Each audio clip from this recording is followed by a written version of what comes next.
If you only have $100 or $1,000 or pounds or euros to put into crypto, that's not a problem. You don't have to buy one entire Bitcoin or one entire Ethereum or any other crypto asset. The same goes for stocks. You can select the dollar amount that you want to invest and it will give you a segment of the asset that you're purchasing. I have a lot of people ask me, I only have $100 or I only have 5,000.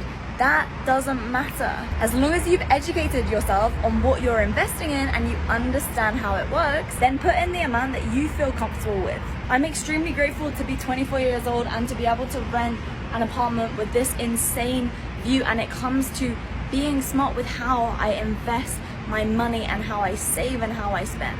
I didn't start with millions in crypto and hundreds of thousands in stocks. It all started with a very small amount of just a couple hundred that I invested back when I was 18 years old.